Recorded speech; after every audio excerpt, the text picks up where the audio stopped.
सकट चौथ व्रत कथा। एक साहूकार और एक साहूकारनी थे। वो धर्म पुण्य को नहीं मानते थे, इसके कारण उनके कोई बच्चा नहीं था। एक दिन साहूकारनी पड़ोसी के घर गई। उस दिन सकट चौथ था। वहाँ पड़ोसन सकट चौथ की पूजा करके कहानी सुना रही थी। साहूकारनी ने पड़ोसन से पूछा, तुम क्या कर रही हो? तब पड़ोसन बोली कि आज चौथ का व्रत है, इसलिए कहानी सुना रही हूँ। तब साहूकारनी बोली, चौथ के व्रत करने से क्या होता है? तब पड़ोसन बोली, इसे करने से अन्न, धन, सुहाग, पुत्र सब मिलता है। तब साहूकारनी ने कहा, यदि मेरा गर्भ रह जाए तो मैं 1.25 सेर तिलकुट करूंगी और चौथ का व्रत करूंगी। श्री गणेश भगवान की कृपा से साहूकारनी के गर्भ रह गया, तो वो बोली कि मेरे लड़का हो जाए तो मैं 2.5 सेर तिलकुट करूंगी। कुछ दिन बाद उसके लड़का हो गया, तो वो बोली कि हे चौथ भगवान, मेरे बेटे का विवाह हो जाएगा तो 5.25 सेर का तिलकुट करूंगी। कुछ वर्षों बाद उसके बेटे का विवाह तय हो गया और उसका बेटा विवाह करने चला गया, लेकिन उस साहूकारनी ने तिलकुट नहीं किया। इस कारण से चौथ देव क्रोधित हो गए और उन्होंने फेरों से उसके बेटे को उठाकर पीपल के पेड़ पर बिठा दिया।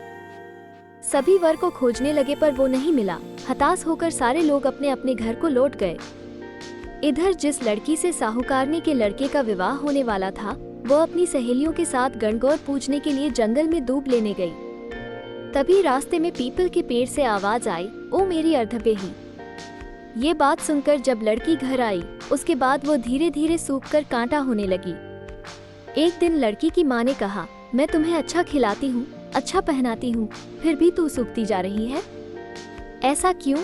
तब लड़की अपनी माँ से बोली कि वो जब भी दूब लेने जंगल जाती है तो पीपल के पेड़ से एक आदमी बोलता है कि ओ मेरी अर्धपेही। उसने मेहंदी लगा रखी है और सेहरा भी बांध रखा है। तब उसकी माँ ने पीपल के पेड़ के पास जाकर देखा, ये तो उसका जमाई ही है। तब उसकी माँ ने जमाई से कहा, यहाँ क्यों बैठे हैं? मेरी बेटी तो अर्धपेही कर दी और अब क्या लोगे? साहूकारनी का बेटा बोला, मेरी माँ ने चौथ का तिलकुट बोला था लेकिन नहीं किया, इसलिए चौथ माता ने नाराज होकर यहाँ बैठा दिया। ये सुनकर उस लड़की की माँ साहूकारनी के घर गई और उससे पूछा कि तुमने सकट चौथ का कुछ बोला है क्या? तब साहूकारनी बोली, तिलकुट बोला था। उसके बाद साहूकारनी बोली, मेरा बेटा घर आ जाए तो 2.5 मन का तिलकुट करूंगी। इससे श्री गणेश भगवान प्रसन्न हो गए और उसके बेटे को फेरों में लाकर बैठा दिया। बेटे का विवाह धूमधाम से हो गया।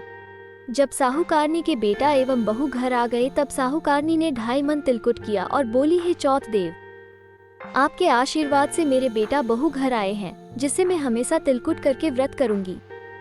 इसके बाद सारे नगर वासियों ने तिलकुट के साथ सकट व्रत करना प्रारंभ कर दिया।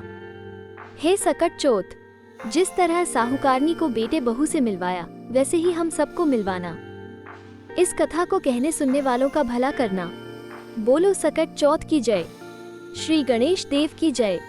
विनायक जी की कहानी। एक अंधी बुढ़िया माई के पति बेटा व बहू थे। वे बहुत गरीब थे। बुढ़िया माई के प्रतिदिन गणेश जी की पूजा करने का नियम था। एक दिन गणेश जी भगवान उससे प्रसन्न हो गए और बोले, बुढ़िया माई, तेरी पूजा से मैं प्रसन्न हुआ, वर मांग।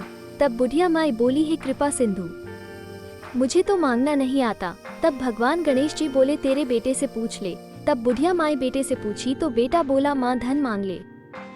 बहू से पूछा तो बहू बोली, माँ पोता मांग लो।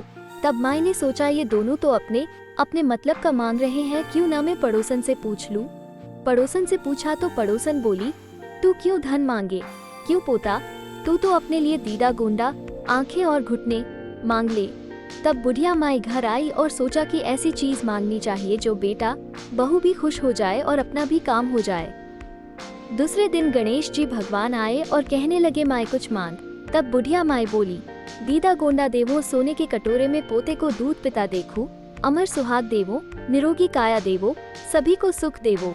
तब भगवान गणेश जी बोले, माई तूने तो मुझे ठग लिया, सब कुछ मांग लिया और कहती है मुझे मांगना नहीं आता, पर ठीक है तथास्तु कहकर भगवान गणेश जी अंतर्ध्यान हो गए।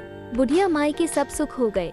हे गणेश जी भगवान, जैसा बुढ़िया माई व उसके परिवार को दिया, वैसे धन के भंडार सबके भरना। ओम गंग गणपति नमः।